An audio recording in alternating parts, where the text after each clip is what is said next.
Hi, this is Sally Morgan, physical therapist, craniosacral therapist, and Tellington T-Touch practitioner for animals and people. This is Tristan. He's a Corgi, and we're here for another episode of Conversations with a Corgi.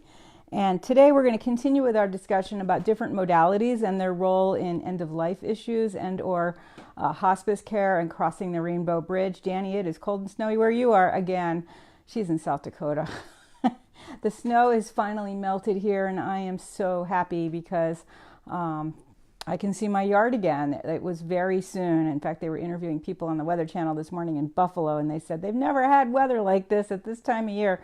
And in fact, it is still November. There's still many shopping days till Christmas and lots of other Christmas stuff on the back burner because it is still November, although it's hard to remember that when the weather is not cooperating and with Walmart having Christmas stuff in September. So today I want to talk more about tuning forks, and I did a whole series on tuning forks back in the early episodes of Conversations with a Corgi, maybe around 120. But of course they're all titled by tuning forks, so if you Google them, they are on YouTube. If you want to know more about these, they are an amazing adjunct to any kind of care. And as I mentioned in the massage therapist talk, or the massage talk, a lot of massage therapists are trained in many different modalities, and so your massage therapist may be someone near you who is experienced with tuning forks.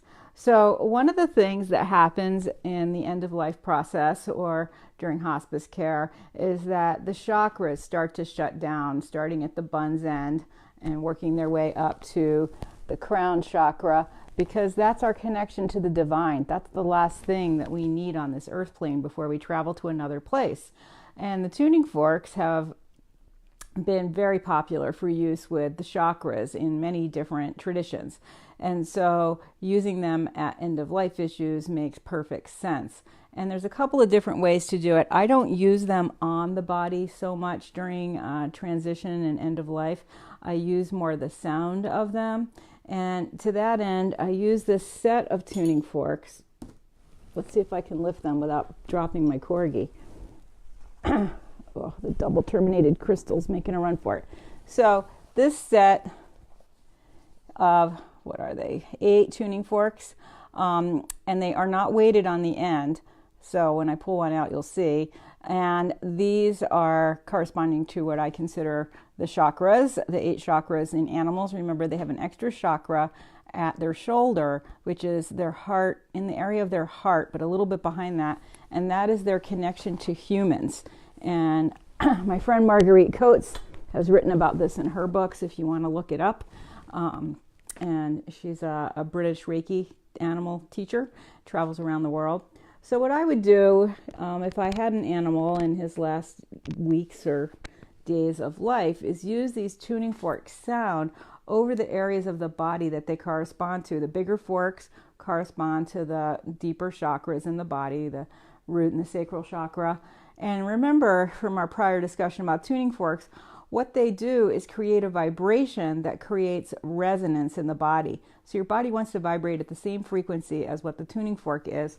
And one of the ways I can kind of demonstrate this, what do I have around here that's heavy? I have a book.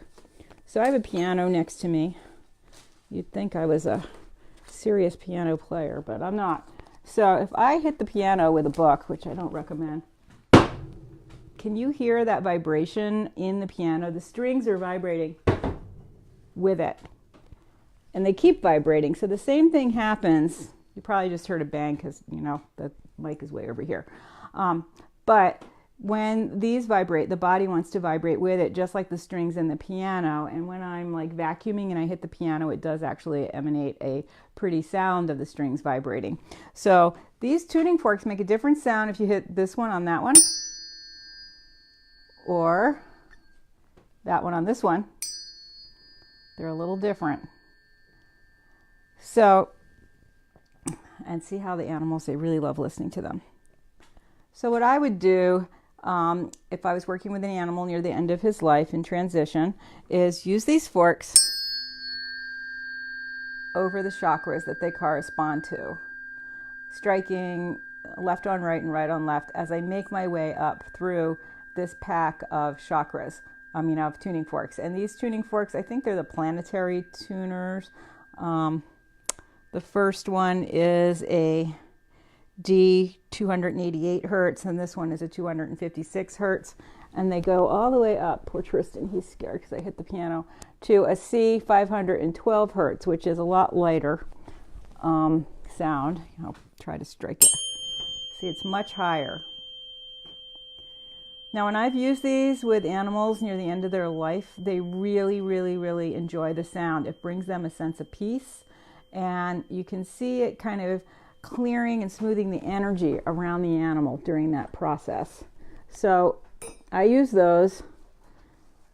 Not everyone wants to spend the money to buy them. I get them from the Biosonics company, and there's a really interesting story, which I talked about earlier if you want all the details, about the guy that developed this company.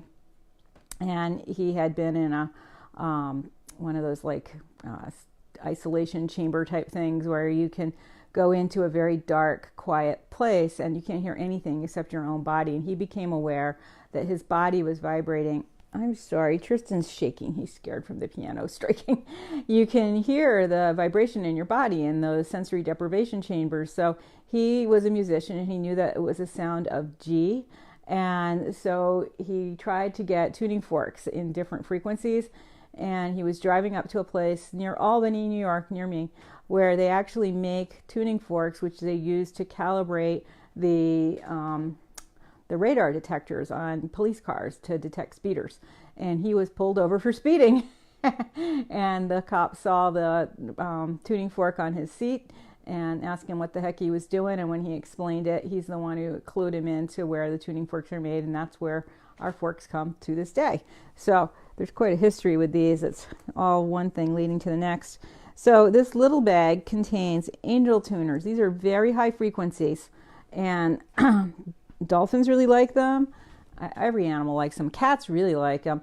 And Tristan, he's a little afraid of these, but we'll see. So these are such a high vibration, and they're called angel tuners because they really are a connection to the divine and to what's on the other side. And if you can buy these are way cheaper than the other ones, and you don't need any particular skill in figuring out which one to use when with these little guys. So they're all pretty close in hertz. I think one's 4,225, 4,096, 4,160. So they have a very high frequency.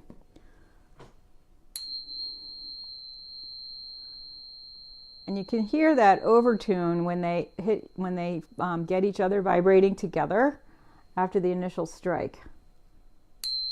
Hear the first sound and then it loudens as the second sound comes in. But these connect with a really high frequency. And you don't want to hold them right next to your ears like this. It's a little intense, so don't do that with your pet either because they have a much better hearing. Trista's a little afraid of them, honestly, because it is really high for a dog.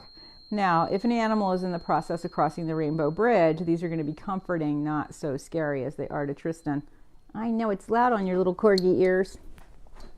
And, you know, in an ideal situation, I wouldn't hold them as close to an animal as I am with Tristan right here. For instance, when I'm working with a horse, I'm standing 20 feet away from him and just directing the sound towards the different chakras as I work my way up the body. And I have done that, you know, with a dog standing, I don't know, maybe 8 to 10 feet away from him, depending on how he's responding. You know, when I was working with a Pyrenees who was dying, he was a really big dog. He was really like gone from his body for a long time. He had a lot of physical things happening all at once. And he really liked the sound a little closer because it, you know, he was very old. He was 16 years old. And the sound of that was something he could hear because he was really deaf and losing a lot of his sensory abilities. So it was comforting to him. It was something he could hear. And he knew that the people providing that sound loved him. And so it was a great thing. So the tuning forks can be a really important part of crossing the Rainbow Bridge and part of hospice care, I think. And the angel tuners can be used for other things. But they really are about our connection to the divine. And that 8th chakra in animals that I talked about is in this area where Tristan's fluff turns a different color. It's behind the heart chakra and before the solar plexus. So it's in that area. And a few people have noticed this, but I think Marguerite Coates was the first one to really popularize that. And then the question becomes, if as we leave our body, we move our way up through the chakras, and they don't just, we'll talk more about this when we talk about Reiki, but they don't spin the wrong direction, quote unquote. They actually stop spinning. They become quiet. And the spinning of the pendulum can tell you what the health of that chakra is. So if it's spinning backwards, that's one thing, because a lot of us who have had a near-death experience often have them spinning backwards, or tremendous trauma to a certain area in the body, like, hurt your back really badly in a car accident or something like that. You might have a change in the way that the chakra is spinning, and you can correct that, or see if it wants to be corrected, really, with a shaman, or again, different kinds of energy healers. So with an animal, and a human, when you're dying, your chakras will start to shut down and they don't spin as you work your way up the body. And again, make sure that you are pretty skilled with this, because just because a chakra is not spinning doesn't mean that the animal's dying. It could be that they have trauma there. Certainly when my dogs have had DM, I have not had very much movement in their hind end with the pendulum and the chakras. So I don't know anybody else to talk to about this, so I can't really explore it further. But as you go up through the body, I think that really the last chakra to go before the crown chakra is the connection of that pet to you. So I would pay attention to this area, because it seems like, they can lose their, each chakra is associated with different things, like a sense of security and a place of love and speaking clear words and things like that. So I believe that the last thing that an animal holds on to with us, besides their connection to the divine and their soul and all that is their love and their connection to us. So I think this chakra will be one of the last ones to shut down. And certainly in a horse, I wasn't with him at the last moment of his life, but there was some vitality in that chakra, but he had issues with not wanting to connect with people. So his, crown chakra was really the last one for him. But with our dogs and cats that live with us and spend their lives right next to us, I think it's a little different. And with certainly a horse that you've had for 10 years, or even one you just rescued and have had for a year, your connection to him may be very deep. So I think in the case of that horse, it was just because he chose not to want to connect with people because of abuse that he had suffered in his early life. So tuning forks can be a big help for your animal crossing the rainbow bridge. And there are a few people around that are skilled in using them. Again, I don't use them on the body. The weighted tuning forks on the tines here on the end will have a big weight. And I use them sort of chiropractically to get motion in joints that are not moving, like along the spine. But these are much better to use for the sound than for the vibration through the fork. And so I just use them in the energy field, in the auric field of the animal. And again, the angel tuners are much cheaper. I recommend having them around if you're somebody like my dear friend Michelle at Monkey's House. She has so many animals crossing the Rainbow Bridge on a monthly basis, one here and there, that I think it is worth it to have the angel tuners for her. And for some of her dogs that are like that Pyrenees, they're very old, their senses are really dulled, it can be a really comforting sound. So, for somebody like that, it can be really a useful thing. And I do even know of one vet tech that I've worked with who bought them.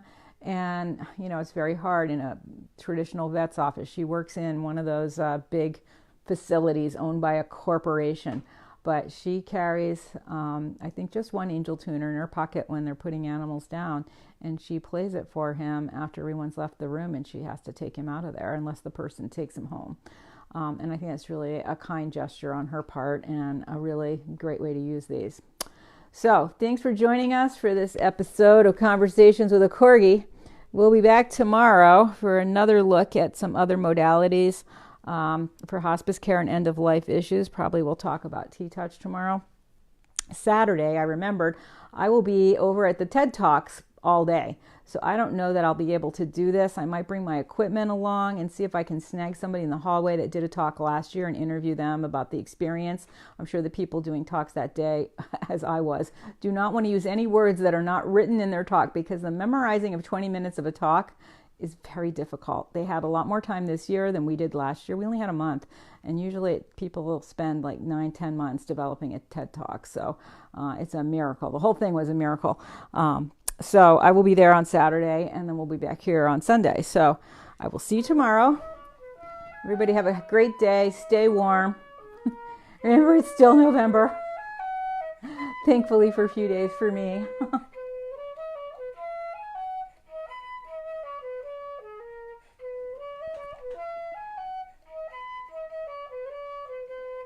Oh, I wish I could work on Lucky too. He has a sore back. But you know what? Go back on the old episodes of Conversations with a Corgi and do some T-touches in that area. Just the circular touches can really help. They work on the nervous system and they relax the muscles and all the tissue in the area. So try some clouded and lying leopard and even some heart hugs around that area, just your flat hand making circles, and it might help Lucky. You too, Jim. Have a great day. I know it's cold in Maine. We'll see you guys tomorrow. Bye-bye.